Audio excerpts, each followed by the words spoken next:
Lasëm atë gjësh. Ermal,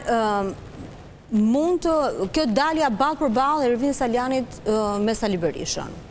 Mund të jetë ai në shënjestër të gjuetisë së shtrigave dhe ndërkohë mund të ketë grupime të tjera brenda Partisë Demokratike që shfrytëzojnë këtë përplasje për të krijuar në këtë moment kontakte me ndërkombëtarët, qoftë edhe poste brenda partisë, për të maksimalizuar pushtetin e tyre. Dhe në këtë luftën mes tyre të dyve, në një moment tjetër të dalin këta të tjerët që marrin drejtimin e partisë. Për momentin s'ka çfarë bëj dikush tjetër, pavarësisht se grupet janë aty dhe ne e dim shumë mirë që janë. Ka dhe, por këto dhe situata zakonisht detyrohen njerëzit shkojnë nga njëri krah ose tjetri.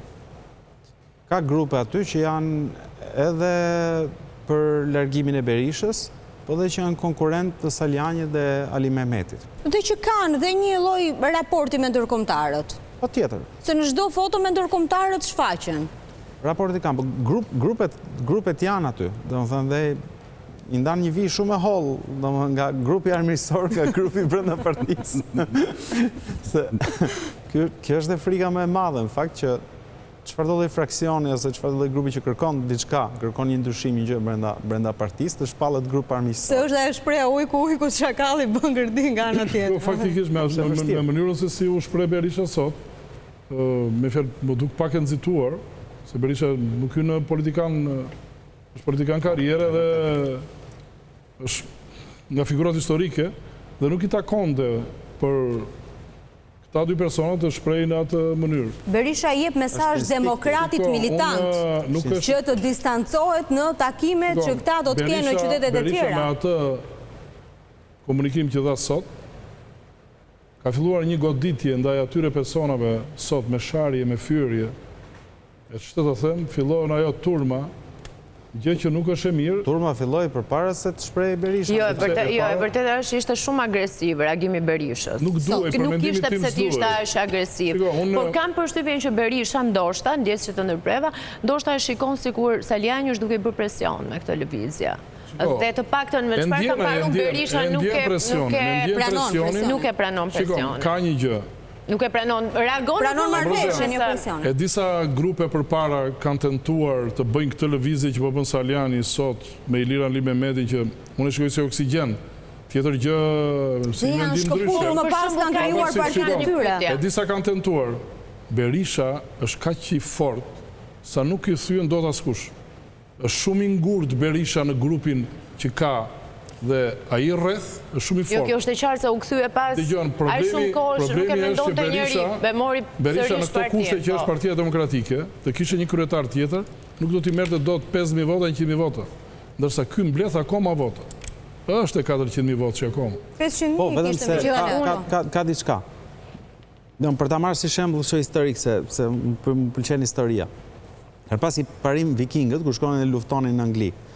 Mund të ishin betejë, mund të ishin, supozojmë, një ushtri vikinge aty, mund të ishin dhe më e madhe në numër se sa saksonët nga ana tjetër, anglezët, po doni ju, nga ana tjetër, dhe nuk i futeshin betejës, në momenti që shikonin që kundërshtari ishte i gatshëm për të luftuar deri në fund.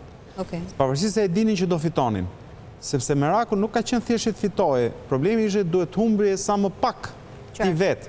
Dhe në rastin konkret, mendoj që një shqetësim i Berishës, dhe shqetësimi kryesor, nuk është çështja, nuk besoj që Berisha s'ka besim te vetja dhe mendon që do ta humbi këtë lloj beteje. Mendoj që ai brenda vetes është i sigurt që do ta fitojë. Dhe mund ta fitojë, ka mbështetje etj. Atë e lëm. Por meraku kryesor i Berishës është kjo që mbas asaj ç'a ndodhi me Bashën, një goditje tjetër e këtij lloji, plus vështirësitë që ka PD-ja, ftofjen me njerëzit, militantët që tash i përtojnë nuk janë mjaftueshëm të motivuar për të protestë.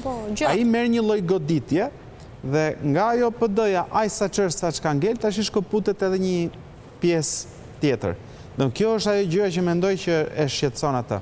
Dhe ke pjesa e agresivitetit, pastaj mendoj që ai në një farë mënyrë ka dashur të certifikojë, të vej vulën këtij procesi dhe thotë që shiko se këta janë për tu trajtuar në këtë lloj mënyre si një lëvizje që nuk është diçka brenda PD-s, por është diçka që duhet ta trajtojmë, nuk e thot në mënyrë armiqësore, por praktikisht i nxit mbështetësit e vetë që ta shohin në të lloj mënyre. Pra parandaloj pjesëmarrjen ose angazhimin e njerëzve, kur thotë që mos u mashtroni ose u mashtruan disa nga dursi etj. Me këto i vëvullën. Që e kishin braktisur dhe garën të fure. Në fakt nuk e di, unë mund ta kem komplet gabim. Po t'isha unë Berisha do bëja diçka komplet kundërt. Okej. Çfarë do bëje? E përfshin këtë lloj lëvizje çado që tjetë. Do e përfshin brenda strukturave të PD-s. Në qoftë se ti je i sigurt që ta fitosh, kuptohet. E përfshin aty brenda dhe thu, hajde i futemi analizës, gjërave, zgjedhjeve kur janë forumet, përfshi dhe rizgjedhjen e kryetarit. Po a i tha një moment që Saliani tha është drejtues ta në një dek, kështu që analizën le ta bëj atje. Jo vetëm drejtues, po ka dhe diçka tjetër. Saliani është pjesë e kryesisë dhe nuk është në kryesi zgjedhur, është i futur për qok nga Berisha. Dhe tani, Saliani mund të ngrinte këtë shqetësim kryesi. Saliani në kryesi ka ngritë shqetësimi për protesta më të mëdha. Pse nuk ka thënë Saliani hajde ta bëjmë? Pse nuk mblodhen firmat për mbledhje Këshilli Kombëtar dhe diçka lutem ta përfundoj. Pse nuk shkoi Saliani me Ali Mehmetin tek mbledhja te foltorja që bëri Berisha te 1 janon? Po zgjodhen të bëjnë foltoren vete, sepse tek foltore që po bën Berisha po dalin demokrat, qytetar të tjerë të cilët po ngrehin shqetësimet e tyre dhe po akuzojnë drejtues të Partisë Demokratike në dek të ndryshme, pse nuk shkuan dhe këta që ta bënin të gjithë analizën bashkë, që ta bënin gjithë analizën. Kjo nuk më duket e sinqert televizja e Salianit, ose më duket si gjë që nuk synon të rregulloj partinë. Brenda strukturave. Është skizofreni vetëm shqiptare. Domthon ky mori drejtuesit politik, të cilët humbën zgjedhjet, humbën qaqet, si Gazmend Bardhi që e çoi me 4 deputet dhe bëri kryetar grupit parlamentar. Humsin Elbasanit të Qakut e bëri nën kryetar, të Tiranës e bëri nën kryetar. Tani ai gradon të Humsit dhe militanti i kërkon llogari Berishës pse s'kan punuar drejtuesit politik, kur ai ka graduar. Kjo është skizofreni. Jo, unë po pyes pse Saliani me Ilir Ali Mehmeti nuk e bëjnë analizën bashkë me gjithë partinë. Se ata sërish strukturat, po bëjnë një lëvizje në një farë mënyre që duket që është për të përçarë partinë, nëse mund ta them kështu. Për të përçarë, nuk besoj që do partinë, ata duan të marrin partinë. Duan të marrin partinë, më janë të qartë, po. Përçarja është tjetër gjë. Po kjo sjell përçarje, se dalim te pjesa që ne dhe sot për shembull jemi zhfokusuar nga aferat, nga gjërat e tjera. Ka një element tjetër, se ne vërtet themi që Ilir Ali Mehmeti dhe Tabaku janë njerëzit më të votuar në Tiranë, po me këtë sistem zgjedhor ne nuk e dim që nëse do ishte Berisha për shembull ose dikush tjetër, nëse do merrnin po kaq shumë vota, sa kanë marrë apo jo? Nëse ka kontestim, ky është kontestimi. Berisha thotë që në zgjedhjet e ardhshme nuk do kemi lista të hapura, do kemi vetëm lista të hapura dhe jo lista të mbyllura. Po kush i bëri listat e mbyllura me Edi Ramën? Sali Berisha pra ai është përgjegjësi, duhet të marrë përgjegjësi. Nuk merr përgjegjësi. Kjo është problemi që ai nuk merr përgjegjësi. Ai bën sikur është ka ardhur sot kryetari i opozitës dhe thotë çfarë ka ndodhur këtu me këta. Kur ai ka gatuar me dorën e vet gjithë problematika. Dhe njerëzit i kërkojnë ta zgjidhin ai. Por problemi është që Partia Demokratike ka humbur vokacionin magjoritar në shoqëri. Ka rrudhje të votave në çdo palë zgjedhje. Dhe njerëzit nuk gjenden as për komisioner në disa qarqe. Dhe kjo është një problem strukturor i Partisë Demokratike. Dhe ku është problemi? Problemi është që këta nuk po sinkronizohen me qytetarët. Qytetarët kanë halle të tjera, Berisha ka halle të tjera, Saliani, Ali Mehmeti kanë hallin e tyre, tavernirit politik, që sigurisht edhe ata kanë të drejtë në të gjën e tyre. Po qytetarët thonë, prit pak, në Greqi, sa del nga Gjirokastra, del në Janin, shikon njerëz që protestojnë për fondet e partit. Janë vjedhur fondet e partit dhe buqërit dhe fermerët janë vjedhur disa herë. Dhe Partia Demokratike nuk e bën kaos të publike. Po mirë, andaj protestojnë dhe njerëzit, mos sindikatat, janë sindikatat. Protestojnë as njerëzit, ai është problem tjetër. Ne opozita mund të jetë shumë keq dhe është shumë keq, ne nuk mund të presim që për çdo gjë të protestojë opozita. Ka sindikata, aty organizojnë nga sindikata në Greqi. Berisha me atë agresivitet që donte ti shkëpusta ata. Nëse ti do të sikronizohesh, ti do të flasësh për qytetarët, nuk do të flasësh për veten tënde, për hallet e tua të brendshme. Po pra po dhe për shembull Ali Mehmeti, sa muaj ka Ali Mehmeti pa dalë pa bërë një denoncim si drejtues i Departamentit të Shëndetësisë. Ç'të dalim, ai mori një vot shumë të madhe dhe nuk hyri kuvend. Po betejë Ali Mehmetit është vetëm për postin e tij apo për problemet që kanë shëndetësia? Nuk të lejoj ashtu ti. Po çfarë lidhje ka kjo? Unë sulmoj atë si individ, unë po flas është ai si politikan. Kjo s'ka lidhje. Ermali i ka kaluar vetë. Dajeni individin me politikanin, se ky është problem shumë i madh. Pastaj mos debatojmë kohë. Unë Ali Mehmeti mund të jetë njëri shumë i mirë. Po nuk qenë njëri i mirë, nuk bësh dot politikan i mirë. Ai tjetë me shëndet. Ne po flasim për gjë tjetër. Po flasim si po bën opozitarizëm Ilir Ali Mehmeti këto muajt e fundit. Se është edhe në Bashkinë e Tiranës, është edhe drejtuesi i Departamentit të Shëndetësisë. Ka muaj që se dëgjoj të denoncoj. Denoncon gazetari Osman Stafa, ka muaj Ilir Ali Mehmeti s'bën një denoncim për. Po jo s'ka lidhje, kjo është e vërteta, nuk ka lidhje peshe. Ktu s'po gjykojmë Ilirin si njëri me zemër të mirë. Po gjykojmë në qoftë se është po opozitar. A është një opozitar, ka bërë detyrë si opozitar këto po kjo. S'është halli çfarë posti do marrë Iliri. Diçka ndoshta edhe mund të di që ata mund të kenë edhe ndonjë mbështetje ndërkombëtare në ditën të vazhdime.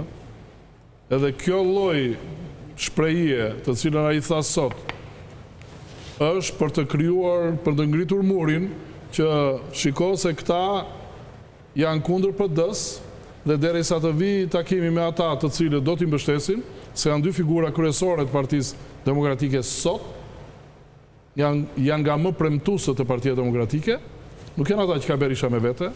Jo, ata që ka Berisha nuk janë, po dhe këta me sa duket, sidomos Sajliani, nuk është një figurë që mund t'i përbashkoj demokratët. Po nuk është suksesi më i madh përveç burgut i Sajlianit, që tani në këtë moment duket sikur Sajliani është. Jo, nuk flasim vetëm për atë. Shiko, faktikisht... Po Kavaja është bastioni për do, so... Po s'ka lidhje me Kavajën, kush merret me Kavajën? Po ja pra lavdrimi po thotë, Kavaja Rogozhino s'u merr më atë. Po prandaj po Sajliani është vetë që shënon se listat mbyllura, kështu që s'ka bërë ndonjëherë betejë për...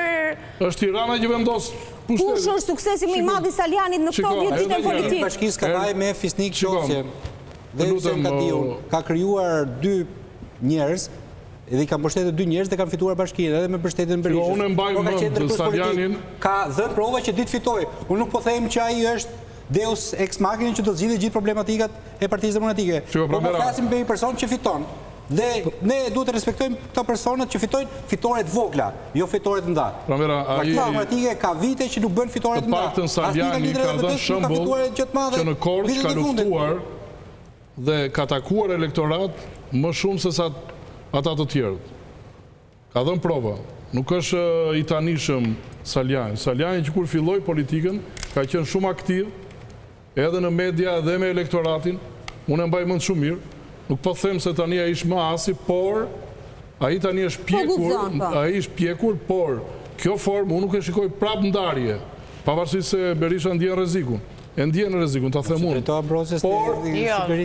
ka lidhje, nuk e mendoj atë thjesht, më duket se Sajliani po bën betejë për postin e vet, Berisha gjë e mirë që do bëj, do vej do ulet, ashtu siç ulet edhe me Gazbardin, që kur hyri te Kodina. Do ulet edhe me Sajlianin. Kur hyri te Kodina, që hyri në atë që ishte beteja e Saligradit atëre, që ishte lemerim vete, dhe kur vete takon, Gazbardi nuk ishte çuar as nga tavolina, as nga karigja për të takuar. I ka vajtur direkte në zyrë Berisha, që ose mbani mend. Dhe problemi është që politika kështu e ka. Ai sot do ta kundërshtoj, nesër do ta pajtoj, por do të di që ata janë një oksigjen i ri dhe një lëvizje për të bashkuar demokratët. Unë kështu i shikoj. Nuk i shikoj si armiq. Po ne sigurisht kishin bashkuar, këtu është problemi.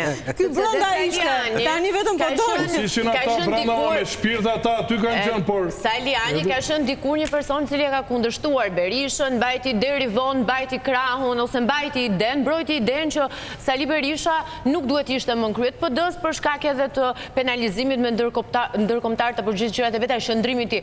Po kur erdhi puna Sajliani u afrua te Berisha dhe tani të dalë sërish, pse Sajliani pretendonte që Berisha do fitonte zgjedhjet?